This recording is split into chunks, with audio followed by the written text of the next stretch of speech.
people who have suffered intense loss and grief have the power to change the world with all of that energy. It's an energetic force. Grief has a lot of energy. It is very potent. And it's not one monolithic emotional structure. It contains many, many emotions. It has so much energy. And if we can harness that energy, be with it, treat it as holy and not rush to do. But if we can harness it when we're ready, it can be a force for change, for peace, for compassion in the world that's really unstoppable.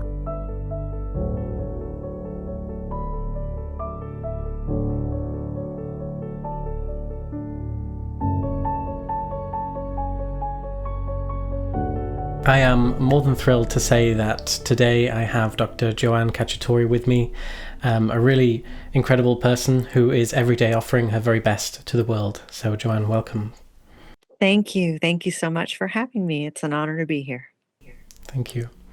So just by way of introduction, first of all, if I may, Dr. Joanne Cacciatore, she's the founder of the Miss Foundation and the Selah Carefarm. She's a Zen priest, a tenured professor, and a researcher at Arizona State University, and her area of expertise is grief, particularly traumatic death, and she's an acclaimed public speaker on that topic. And she's the author of the best-selling book Bearing the Unbearable, and its companion, the more recently published Grieving is Loving. And these books are offered as a support for life's most difficult times, showing how grief can open our hearts to connection, compassion, the very essence of our shared humanity. And so I'll ask her shortly to share her story of how she came into this work, but Joanne has committed her life to the service of those who are affected by grief and traumatic deaths, which on a personal level, her work has inspired me in many ways. I know for many connected to our community, her work has been of immense value and a source of comfort, insight, a way ahead. But it goes without saying that her work has touched the lives of so many, had such an impact, and I'm sure it will continue to do so. So such a wonderful service to the world, and I'm really, really honored to be speaking with you. Thank you. Honored to be here. Yeah. And I saw from your bio on Wisdom Experience, I think it said, on a personal note, you're an outspoken ethical vegan who hikes barefoot and is a voracious reader, which I just love that. I love that so much. Oh, yes, the reading thing. Yes, it goes on and on and on. Yeah, It's all the way around me. I'm not making this stuff up. Yeah. Yeah. And I'm a huge animal lover and have been really concerned with animal welfare for 50 years. So it's been a long time. Yeah. I remember I've been reading your work for a while, but my first time sort of seeing you on video was the course that you have on Wisdom Experience. Oh, and okay. The first thing that I saw that told me this is a person I can get along with was your Darth Vegan t-shirt. Yeah, I have a lot of t-shirts. I actually right now, see, look what I'm wearing. It says the only thing we need from animals is forgiveness. So I have a whole closet full of t-shirts. I wear the message. Yeah. Yeah, that's really great. Yeah, that's a topic close to my own heart. So yeah, really. Thank you for that. So today we're going to be exploring about how we bear the unbearable. I'd like to explore Joanne's work, her story, her approach to grief. And then I have a couple of questions from our community who would really love to hear your thoughts on the situations they're going through and how they're feeling right now. Absolutely. Yeah. So absolutely. To begin, do you think you could please tell us a little bit about your background then and how you came to this work? Of course. Yeah. So I was a mom and was raising my 3 children, pregnant with my 4th. My 4th child died at the hospital, and it was devastating, is just not quite catastrophic. I mean, all of those very big words, those adjectives don't quite get to the heart of it. It was an existential death for me. And I was sort of catapulted into a world I never wanted to be a part of, period.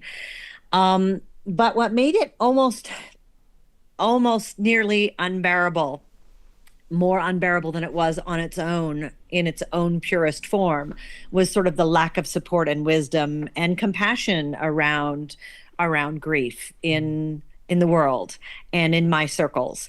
And so I decided that if I ever lived through it, I wasn't sure I was going to live through it. It felt like it really feels like in acute grief, when it's traumatic, especially, it feels like you're not going to live. It just feels like your body can't possibly, even physiologically, endure the intensity of the emotion. And so I thought, if I lived through it, I'm going to help people who are like me, who are going through this, because I couldn't find any help. I called several disconnected phone numbers. This is way back in the day when we had yellow pages. And I called several disconnected phone numbers, and I just couldn't find support. I went to some therapists, and the therapists I saw were, frankly, grief incompetent, completely incompetent with grief. As many experience today, I still hear these stories about this today from people who come to the Selah Carefarm. So it's an avoidance thing. Our culture is built on the pursuit of happiness, and I call it the happiness cult, as you know, in Bearing the Unbearable. We always have to feel good, and if we don't feel good, then other people feel charged with making us feel better, feeling different than what we do, instead of just validating and joining us. So I was in a really dark, dark place, which was where I found myself, as John of the Cross, San Juan de la Cruz says. I weighed 88 pounds. I just couldn't eat. I couldn't get food past the grapefruit in my throat all the time. And, and I just kept going day by day by day. I found little things that helped. Reading, bibliotherapy was really important to me. Animals were probably the best source of support for me. I had 2 dogs back then who would just sit next to me and let me cry. My very young children at the time seemed to have a wisdom about emotions that adults around them did not have. My 3-year-old at the time said to me, "It's okay to cry, Mommy, because babies aren't supposed to die." Wow. Wow, right?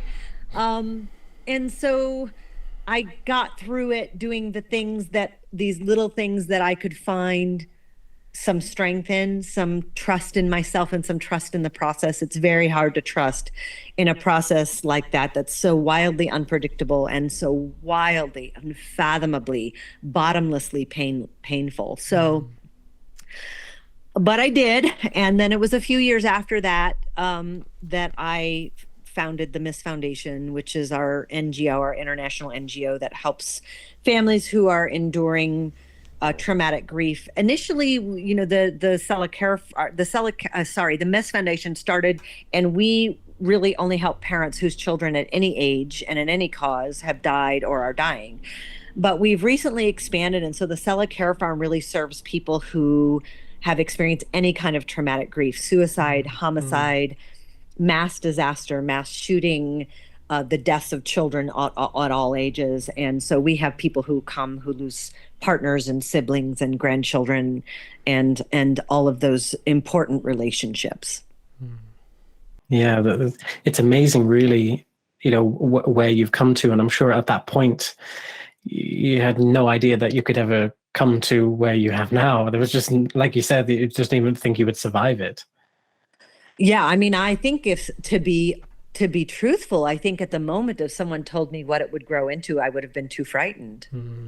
I mean, it would have felt too overwhelming at the time. I really started it thinking, we'll help a few people. And at first it was 7 or 8 people in a little support group. And then hospitals were asking me to come and speak. And then our little 7-person support group turned into, I remember one meeting we had 50 some odd people. And it was like a conference. We were there till 2 a.m. And so we started breaking off and having, multiple support groups. And then eventually I said, I'm going to need to go back to school for this and study this. And that's when I went back to school and 12-year academic career to get my PhD. And so I wanted to pick up on something that you sort of said there about, when this happened to you, that you were, looking for that support, looking for that help. And what I thought it might be interesting to explore firstly is the crime really that it is how our society, how our culture is towards people who are grieving, but also just people who are suffering in general. And so Yes. I hope that you could talk a little bit about this. What do you see wrong with the way that our society, the medical profession, handles grief, and how do you think that affects the individual? Well, I mean, I think anytime we treat something as an aberrance, anytime we treat something as something that's not desired, then we create this sort of acrimony within ourselves. And, the thing about grieving people is we're often very vulnerable, especially after acute loss. And so we're looking to the experts to tell us, what should I be feeling? What should I be feeling? And the one of the worst places to get information on what we should be feeling is from the medical community, in my opinion. The medical community medicalizes grief routinely and treats grief, enduring and intense grief symptoms, as if they are pathological. And certainly, of course, people experience deep despair when someone so beloved dies. I really struggle to see from a philosophical and emotional psychological perspective how that could be pathology. And yes, of course, functioning can be impaired at times. In my work for more than a quarter of a century, functioning is impaired, at least in large part, maybe not 100%, but in large part by the way society treats grieving people.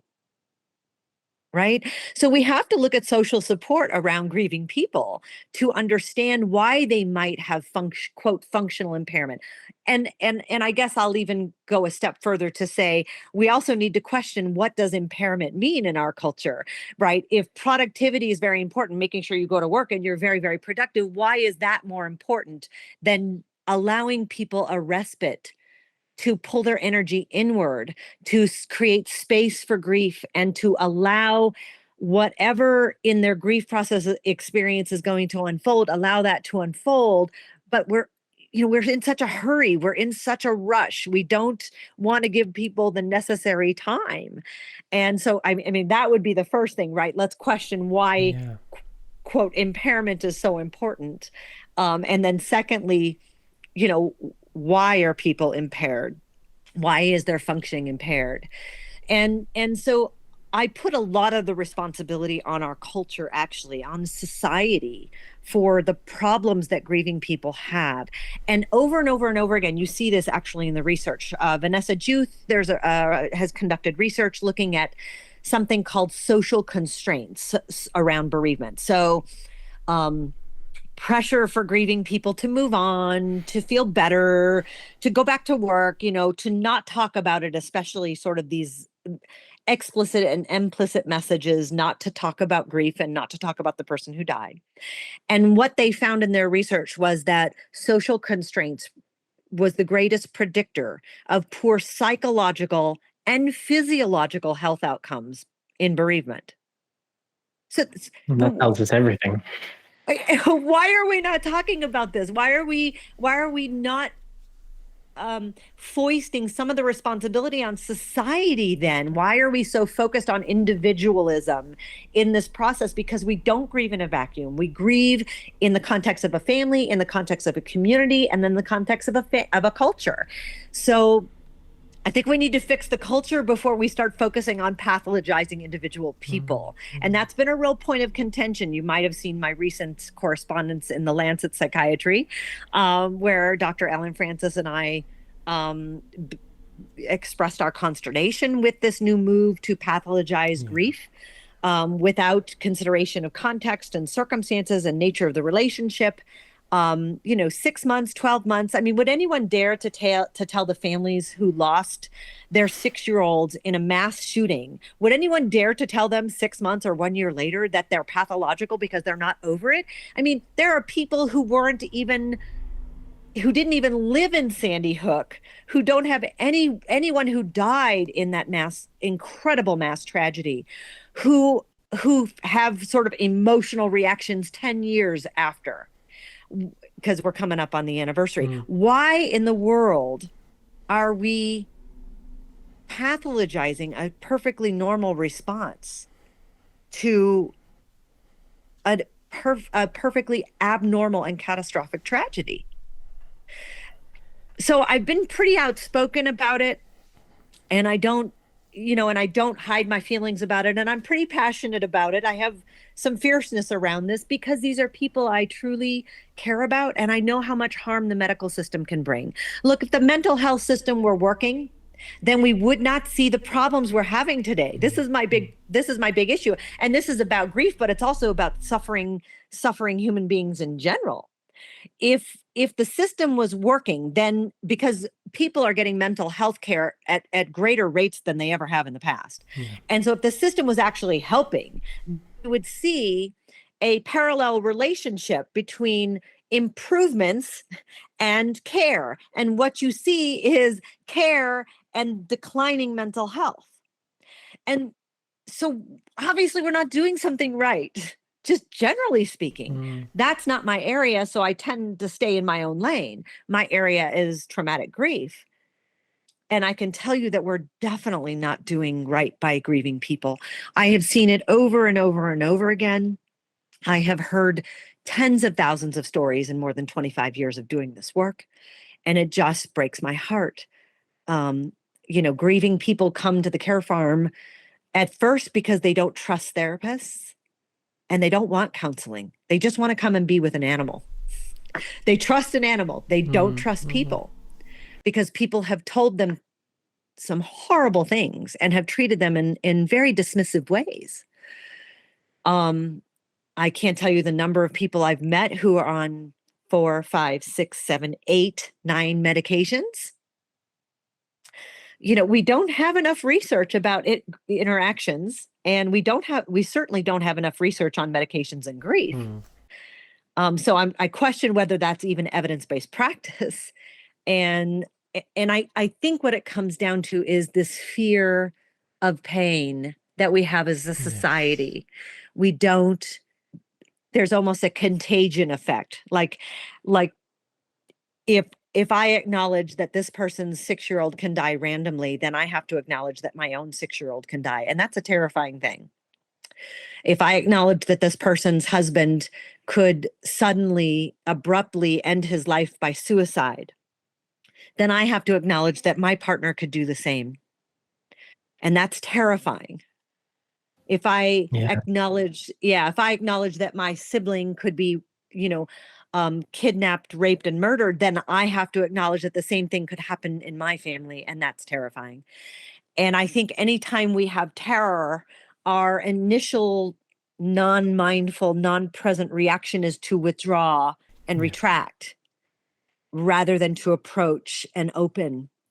And I understand it, but we have to override that if we're really going to help people who are suffering.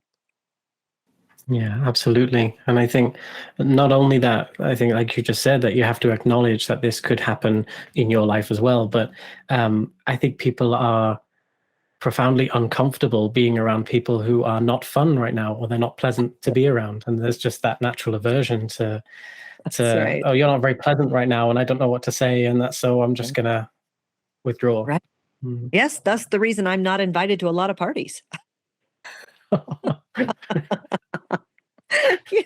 Unless people want some really deep and real conversations, because it gets very authentic really fast when I'm around. Yeah, and there needs to be somebody out there doing it. I mean, the rigidity of these systems that we're in.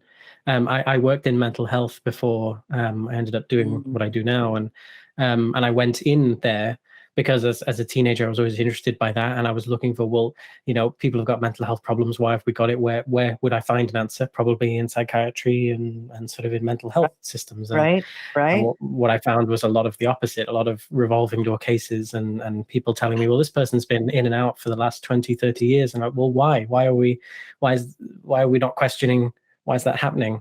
But these systems are so rigid, and so there's so many people on different levels that it just seems impossible to change them, doesn't it? So there needs to be somebody banging the drum like you are. Yes, it does seem impossible to change it, but it's not impossible to change it because there are a lot of people who have a lot of power representing very powerful institutions and universities who could lobby insurance companies to change the system so that we would do better. They don't, because it's, I'm not going to guess as to why they don't, but I would like to see that happen. More than anything, I would like to see that happen. Yeah, absolutely.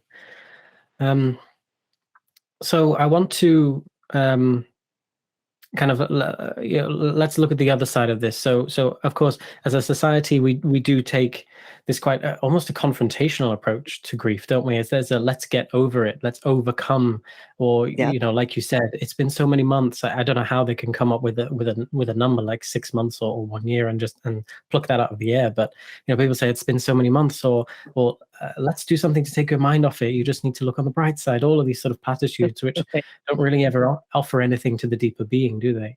And No. so one of the things that really drew me to your work was that you look at this in a much more human, spiritual, existential, realistic way, really, as instead of how do we overcome, how do we be with grief? And it wasn't looking at it like there's something to fix, like what's the remedy, because we're like that in society, always progressing, fixing problems. We feel like life shouldn't be about problems. Like if you've got issues or difficulties in life, there's something wrong with you or something wrong and you need to just sort of fix it. So I found it really refreshing to hear you speak about this, how to feel, how to be with, how to move with grief.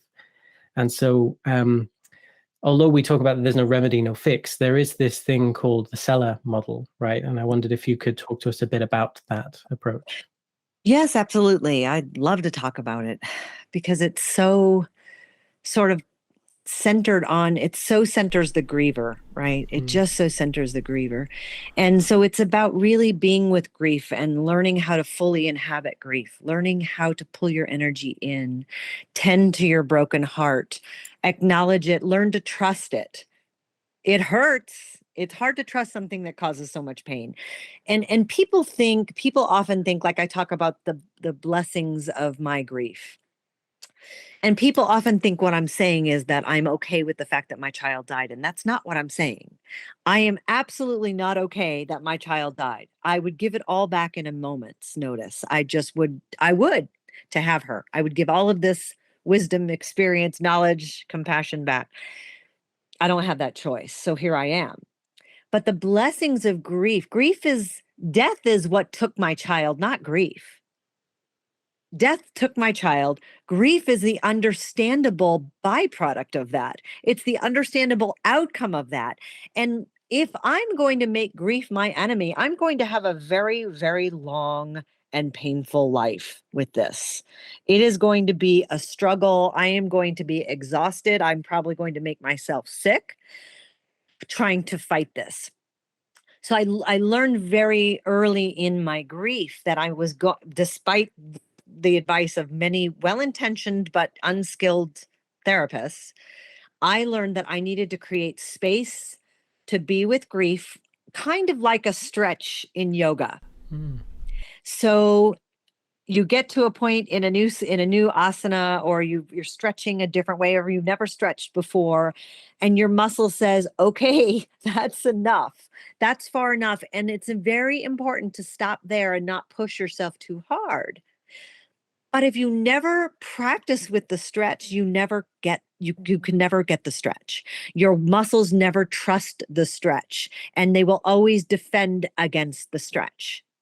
But if you every day slowly practice, and lean into it and let your muscles trust the movement, trust the stretch, trust the point of pain, then they release, they surrender, and they eventually soften. And then you can eventually do the stretch, right?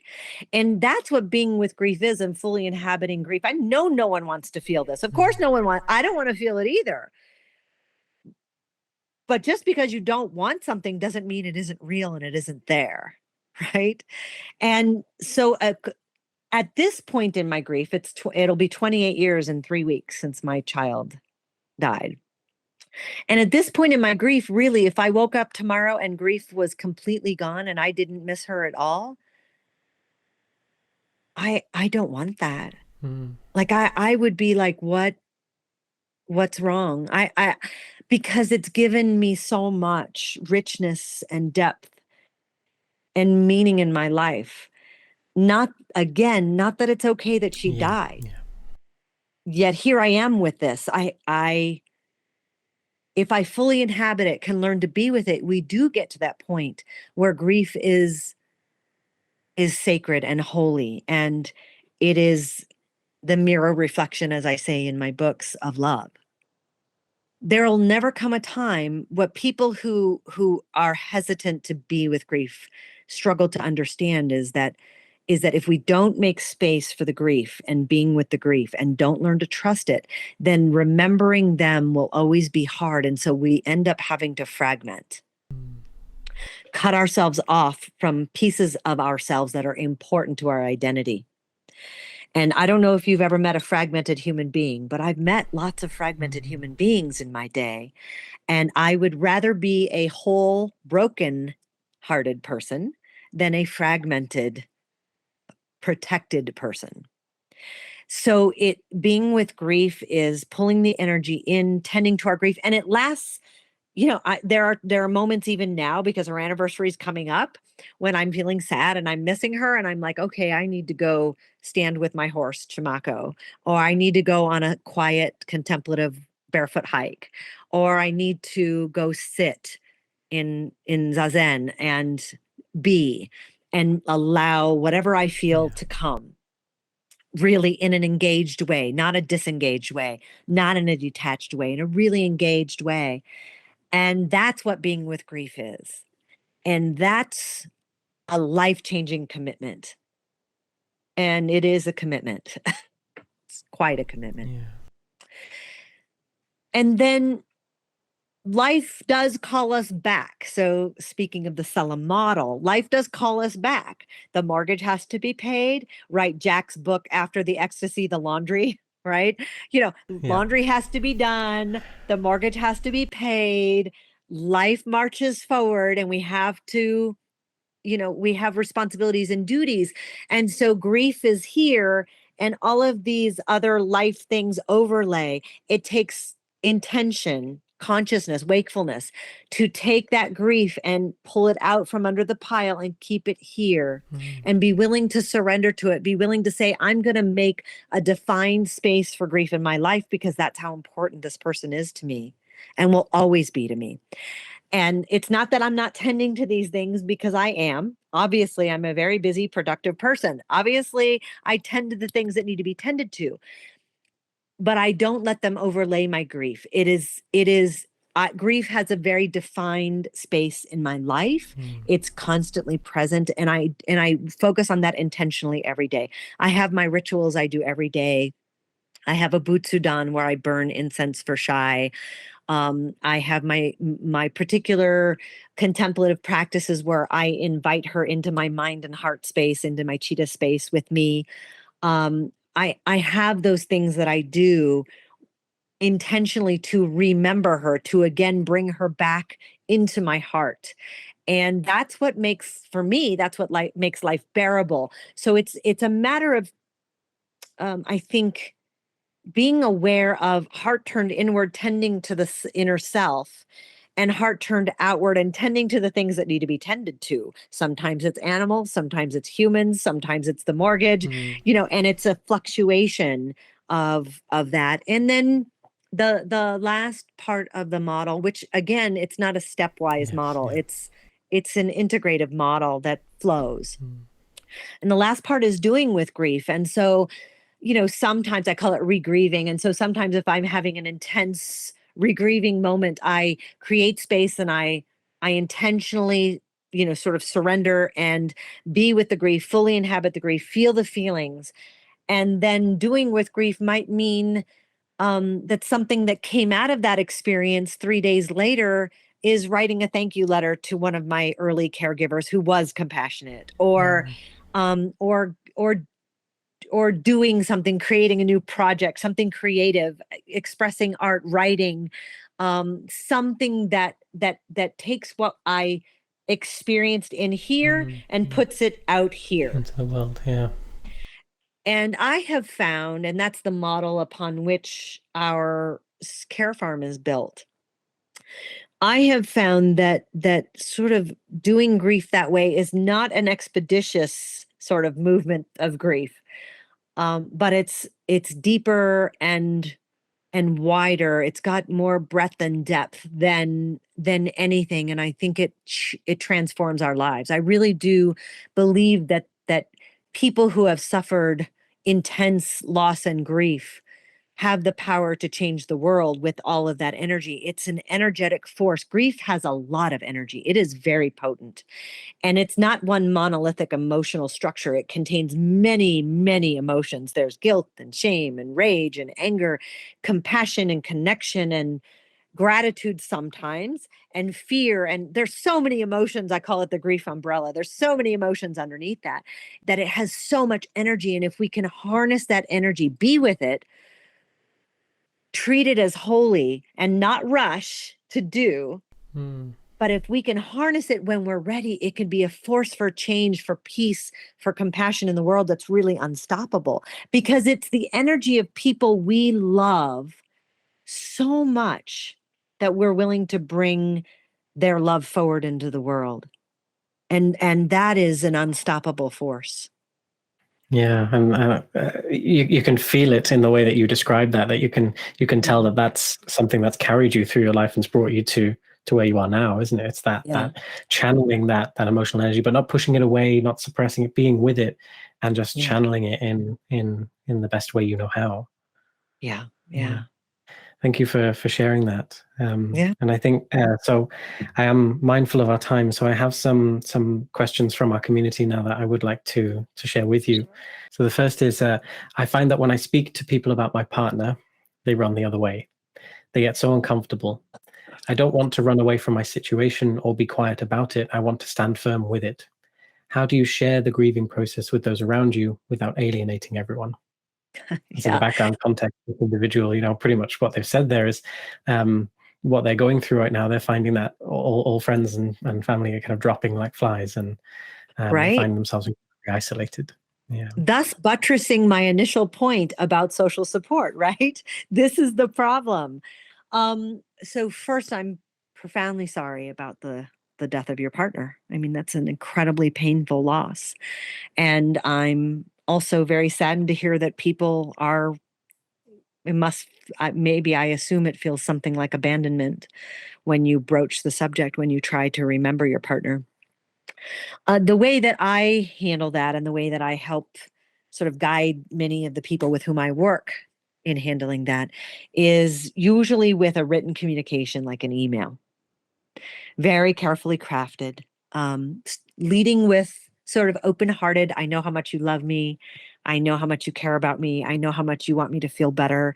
And also, I know that because you feel this way about me, you'll be really receptive to this email and expressing what you really need from them, from that person or people. Sometimes people just aren't very clear. Sometimes people are just like, I don't really know what to say or do. So you can help give them some guidelines. You don't need to say anything, but if you could ask me once in a while my favorite memory, or if you could, when I bring up my partner's name, if you could ask me to say more about that, or if you could just not check out or avoid, and give them specific ways in accordance with the way that they're behaving, that they could really help support you. People really, I find that family and friends really want to do the right thing. They really do. They're just so uncomfortable, and I don't blame them. This is a societal problem. We don't teach about this. We teach avoidance. We actively avoid. We actively avoid by not talking about it in our culture. And so we've learned that it's become ensconced in our ways of being in the world. And so I don't necessarily blame people, though I wish people would take the time to learn more. And some of that responsibility really does fall on them. If you have a copy of my book, ask them if they'll read it. I know that I've had people reach out to me who have said, I haven't been through a loss, but my best friend, lost her 6-year-old daughter, or my brother's sister lost her partner. And I read your book, and it really helped me be a better person in grief, because I was doing so many of the things that were naughty in the book. So, or you can just send them to a website where they can get more information. I actually have a lot of resources on my website, which is just my name, joannecacciatore.com. Lots of free resources there. there's even a children's book there that someone emailed me a couple of days ago. It's a free downloadable children's book about grief. And someone emailed me and said, I don't have children. I'm not a child. But my partner died and I was really avoiding, and this book really helped me. I mean, it's a simple 12-page children's book. So, you know, back to the basics, I guess, in just sort of helping to teach people what we need from them and being very clear in our communication. Now, the reason I prefer an email is because conversations are easy to lose in the head, in the memory. So that person, upon receiving the email, is probably going to get defensive. I mean, it's the sort of the normal response of the human. Oh, I've been a good friend, right? I let you talk about that person or whatever. But that lets them sit on it for a few days and revisit the email several times, and gives them an opportunity to hopefully craft a thoughtful response that is affirmative and that says, you know what, I'll do better. I'll be more mindful. I'll try to be more present, and I'll try to be a better friend to you in your grief. Yeah, thank you. That's such wonderful advice. And have you ever had, I guess just what I'm thinking about, have you ever had a time where somebody has perhaps their response has not been that great or not very helpful or still quite avoidant? And it's a great question. Yeah, I'm so glad you brought that up. Yes. And so the thing that's hard for grievers is that we need to be prepared that the person won't respond the way we want them to.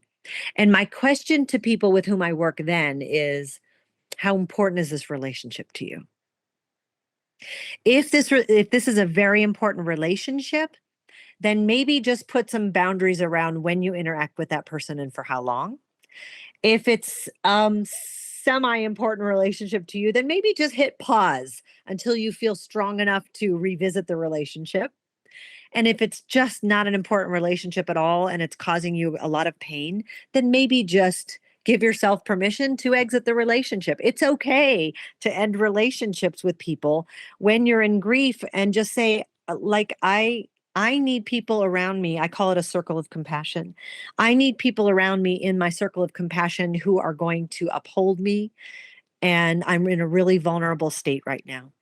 Just the same way you would if you were, trying to protect something very, very, very valuable and someone was being careless with it, right? You would say, I need to move away from that space because I have something really valuable and you're being reckless. Yeah, definitely. Thank you. So the second question is about emotional guilt. And so this individual, it's particularly actually related to anticipatory grief. Their partner is still with us, but going through the dying process. And it's dementia, and it's been at the very late stages for a long time, actually. And of course, it's very difficult to see, very difficult to witness. And so they're finding each day incredibly hard to be with them. They're feeling the need in their body and their mind to also look after themselves. They're feeling that it's really having that effect, but they feel such intense guilt about even thinking about taking a day off from visiting, or visiting for less hours and taking some time for themselves, but they know they need it. And so their question was two parts. They said, why do I feel this? And can you offer any insights that can ease that sort of guilt? Well, the first part of the question is, you feel this because you're a good person and because you care. I mean, guilt is an absolutely fine. The second part of the question is, I wouldn't ease your guilt. I would just invite you to create space for the guilt, and, maybe do an exercise with the guilt where you say, tell me about why you're here. You're trying to protect this person.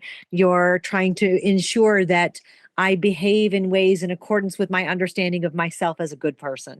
You're trying to make sure I don't do anything that I end up regretting later, right? And have a conversation with guilt and just let it be what it is. And that doesn't mean not take care of yourself. Sometimes we feel guilt and we have to do it anyway because it's the right thing to do. Sometimes the right thing to do is the hardest thing to do, right? And so it's not about making guilt something we want to go away. It's about making space for guilt, understanding its purpose, why it's there, why it presents and represents itself, acknowledging it, treating it tenderly rather than averting, and saying, I know you're serving a function here, and also I really need to take care of myself, because if I don't take care of myself, if I don't take time off for myself, then I won't be as present, and then it creates other problems later. And I, I mean, I think we often want to get rid of shame. Is another one that Mm. people want to get rid of, and I go, listen, shame has a function. Is it a bad emotion? I don't believe emotions are bad or good. It's not an emotion that we desire, but when we open our hearts to it and we work with it, then it seems to lose its power over us, right? And so I would say, just start working with the guilt and giving it space and talking to it. Yeah, really wonderful advice, and perfect advice for any sort of emotion that we're finding it difficult to be with, isn't it? Is to actually sit down with it. Put down. I often say, put down the sword and shield, stop fighting it, and sit down with it. Offer it a cup of tea, and say, what do Yeah. you want? What are we Yeah. here for? Yeah. What do you want me to know? I'm trying to Yes. peel back some of those layers. Yeah. Yeah. I wrote a blog quite a long time ago, probably 25 years ago, about tea with grief, right? Inviting grief in and have a seat. And what do you want to tell me today? What secrets do you have? What, what sort of intensity are you going to drop on me today so I can be ready for this, right? It's that idea of making emotions, welcoming our emotions, knowing that they don't, they're always moving, they're always in motion, right? Yeah. Thank you. And so another question here. So this next one is an individual whose friend recently experienced a loss. So that their friend, their child died at birth. And Mm. so this friend, the person asking, is spending time with her, being with her, finding that incredibly difficult. Still very, very recent. There's a lot of emotion, obviously, Mhm. understandably. Yeah. And so they're taking on this friend's emotion. They're finding that that's impacting them. And so the question that they wanted to ask was, just saying it as it is, if you could ask her something about if there's any way to give life its color back after trauma, or helping someone through trauma. When my 41-year-old friend died, I found a way to be pragmatic and learn from it and explore my spirituality. But with the death of a baby, I'm finding it hard to frame. There doesn't Right. seem to be a way to learn from it, use it to look at the things I want in my life, etc. All the things that you normally say when an adult dies. How can you learn something from it? Even that idea seems insulting. Yeah. I agree. The idea of it is insulting. Yeah. Um, and I would say stops maybe I don't like directives, but if I were in your position and struggling with that, I would tell myself, don't strive to learn. Just be. And be with this intense pain. Whatever unfolds from there will unfold on its own accord. It's senseless when a newborn dies.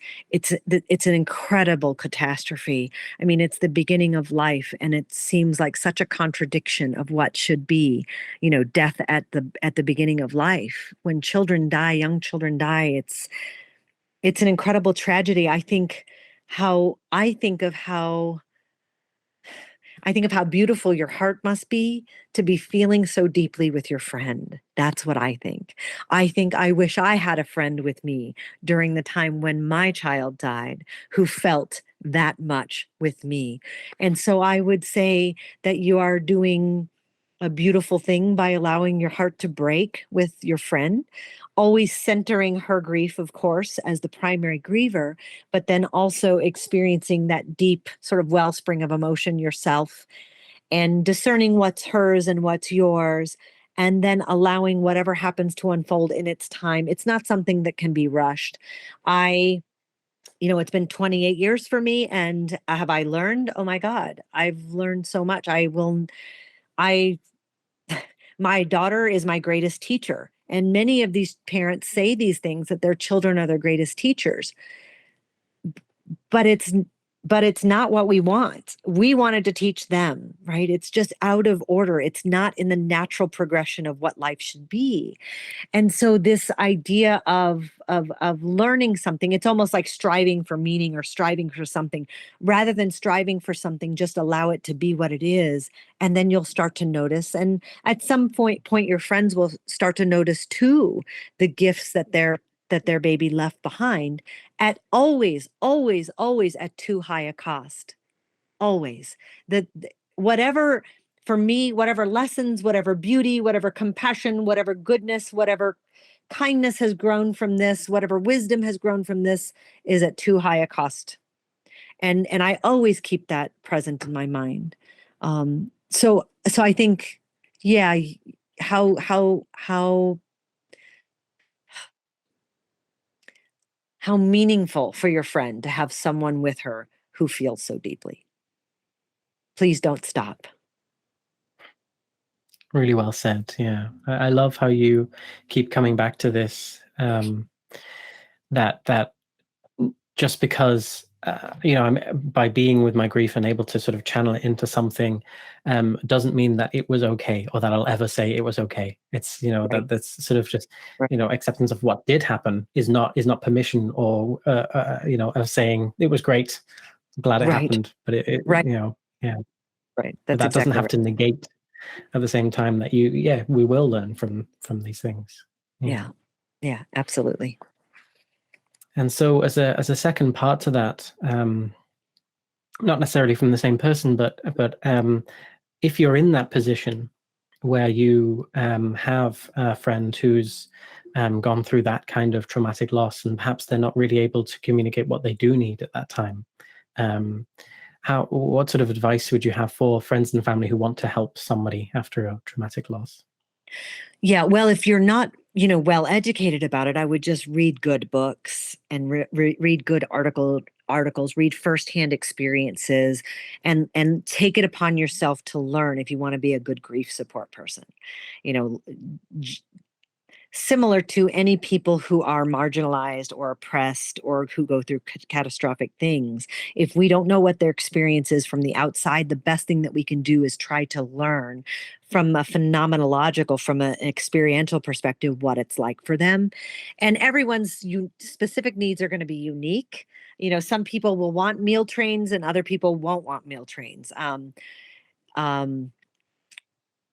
a very long time vegan, when my daughter died, a couple of people dropped off meals, but they dropped off animal products, and I'm not going to eat those. And I don't care how hungry I am, I'm just not going to eat those. And it was a lovely gesture, but I would have rather not had anything. And so that's why it's so important to know who the person is and what their specific needs are when they feel ready to communicate that to you. So if the person wants a meal train, make meals that make sense to them. If the person wants help with childcare, ask what times, what dates do you prefer, in home or out of home? I mean, offer some very practical ways to help. What most people want, I did a study, and it's an open access study, so anyone can actually download and read it. It's in a journal called PLOS One, PLOS1, and our team looked at what people defined as good support for grief, not what researchers defined, not these sort of obscure, intangible things, but very tangible things that people really felt were supportive in their grief. And we had quite a robust sample. And we asked them about the quality of their support from different groups of people. We asked about, mental health providers, doctors, nurses, hospice staff, first responders, friends, family, neighbors, coworkers, and colleagues. We asked about just about every group who would come into contact with people. And the results were unflattering for humans, but quite flattering for animals, because the category of animals outperformed every human groups by a long shot. And what people said that they wanted and what the animals provided to them was a source of strong emotional support. And what emotional support meant was some very specific behaviors that we actually outline in the study. So you could read the study and basically, when it comes to good grief support, be like a dog. So sitting with them while they're crying. One of the worst things that one of the participants in the study had written that she had a best friend, and every time she called her crying saying, "Can you come over?" Best friend would come over and say, let's go get a drink," meaning a drink at the bar. Probably not something you want to start with someone who's grieving, right? And she said her dog didn't do that. When she would cry, her dog would just come, get on the couch with her and lay his head on her lap and just stay with her. No judging, no trying to change what is, just being with her. And that's really powerful. So there are some practical things that we can do, but more important than that is the emotional presence for most grieving people. Wow. Yeah. And that's the simplest thing that we can offer, isn't it? Is our attention, our connection, not not running away, not hesitating, but just being there. That's the simplest thing. Yes. Yeah. Just to add to that, of course, you mentioned resources. That I believe you've got resources on your website as well, and of course there is your book, or both books, which are very good for anybody who's looking to support somebody who is going through a loss. So, not forgetting to mention those two. And I just wanted to ask very quickly, actually, first of all, could you tell us a little bit about the Selah Carefarm and what it is that you're doing there? Of course, I'm happy to. So the Selah Carefarm came to be because I'd been working with grieving people for more than 20 years at the time. And I work with a large population of Native clients. I'm located in Arizona, and we have a lot of tribal members here. And I was working with a large Native population, and I had rescued this horse who was in very, very, very bad shape. He was at death's door, about 600 pounds underweight. His bone was actually exposed on his back. His handler was hitting and kicking him, trying to get him up. His tongue had been torn nearly to the halfway mark from the bit. And he was actually being worked like that. So he was packing like that. And I have no experience with farm animals. I rescued dogs. I've always had dogs, and they were always rescue dogs, but that's my only experience with animals. And I rescued this horse. It took me a few days, long story, but rescued him. And he changed my life, and he changed the lives of lots of my clients. In particular, I started to realize when I had a Native client who had a session with me, and we had an intensive session. It was about 3 hours. It's not uncommon for some clients who are very emotionally guarded not to emote, not to cry during session. And this particular client did not cry during session and never had. Expressed intense emotion, but not expressively through tears. And after our session, she said, "Dr. C, is it okay if I go sit out with Chamaco?" Is his name. "Is it okay if I go sit out with Chamaco?" This was 2 weeks into the rescue. And I said, "Oh, of course." He was still very, very fragile at the time. We did not know for sure he was going to make it. So I brought a bench out there. I said, "Would you like to be alone? Would you like me to stay with you?" She said, "No, I'd like to be alone." I said, "Okay." So I went back to my office, which was 100 feet or so away. But I kept my door kind of open, and I had a window where I could look out. And all of a sudden I heard wailing. Just wailing. She was just sobbing. And I looked out the window, and my horse was standing sort of with his head at her knees and just standing with her. And she had her hand on his face, just sobbing. And I just knew, something, incredible was happening there. And it really moved me so deeply that these two really broken beings came together in this moment and were with each other. And I said, "Okay, shoot, he's better than I am at this job. So I need to do something with this." And so I started looking into sort of hippotherapy, but it wasn't equine therapy. This wasn't what was happening. This was a relationship between two equals, two beings who both knew fear and grief and loneliness and terror. And so I found care farming. And Rich Gorman in the UK, my colleague and co-researcher, conspirator in this process, started having conversations and making plans. But the one thing I knew, because traditional care farms, of course, are not egalitarian in their model.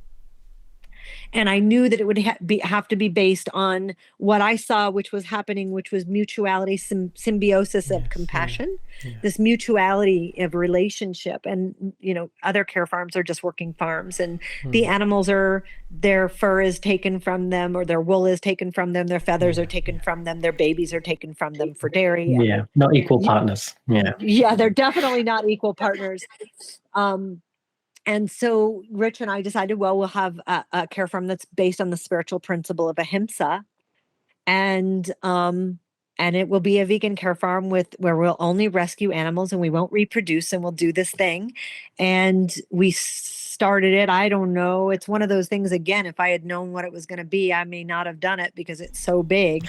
But we have 51 rescues now. We rescued recently two mother cows and both of their babies. It'll be the first babies they actually get to stay with, who don't get taken away from them. We always rescue families together. We never separate families. They love their families just like we do. Yeah. We have a goat. We rescued a pregnant goat, Luisa, and her baby. We didn't know she was pregnant. All of a sudden, babies. And Brigitte was born here. And Brigitte is 3 years. She was born in May, June, July. So she's 3 years and 2 months of age. And they still lay together. They sleep together. They eat together. They play together. They are a family system. They love each other. If one of the other goats starts picking on Brigitte, Luisa gets in the way. I mean, they love each other the way we love our families. And so we don't separate families. And people come here and they get the sense of a bigger connection of oneness that is so profound and so existential / spiritual that it's a life-changing experience for them. And they have an opportunity to connect with other beings who have known the pain they've known, the fear they've known, and the grief that they've known, and see them flourishing here. And in some cases, if a rescue has just happened, participate in some acute care for the animals and love for the animal. It's an incredible thing. That has changed and shifted the way that many people view and treat animals, and the earth too, because the earth as a living organism is also quite respected and revered here as well. We have a website, selahcarefarm.com, SELAH, carefarm.com. You can meet our animals. They're the best. Yeah, I really recommend looking at that website. I've been following your Facebook, and I love seeing all the pictures of all the animals and what it is you're doing there. And I just think it's wonderful. And Manu and I, we have a vision for setting up a retreat center here in South Wales. But both of us being vegan and very much of the belief that animals are not here for our consumption or for our use, or in any way, shape, or form. And we've talked about how we could potentially rescue animals in that way. But, just what you're doing there, I think is just an example for what we should all be doing all over the world. I would be happy to help you make that happen. If you need any consulting, if you need any advice or guidance, I would love to help you make that happen. Great. I'll probably be in touch. That'll be amazing. Yeah. Thank you. And I had one sort of final sort of quick question, really, which is something that I ask everybody on the podcast, and so it's a hypothetical, and it's if you had, for just a few short minutes, the attention of every single human being on this planet, and you could tell them just one thing, your one message, the one thing you want everybody to know, what would it be? Well, I think in this case, it would be, without compassion for all beings, we will never have peace in ourselves, in our families, or in our societies. Beautifully said. Almost like I'd prepared you for it, but I didn't. You did not. No, but I think about it a lot. Yeah. Thank you. Thank you. Joanne, this has been an utterly fascinating and insightful conversation. I'm really, really grateful to you for your time speaking with me today. And I know this session is going to be incredibly helpful to so many. It's one that our community has been looking forward to for a while. So as a final note, just reminding everybody where we can find more about your work, where we can sort of get involved And so that's your website, which is yourname.com, is it? Yes, joannecacciatore.com. And the care farm is selahcarefarm.com, SELAH. And then if you're a parent who has experienced the death of a child, or if you know a parent who's experienced the death of a child, it's missfoundation.org.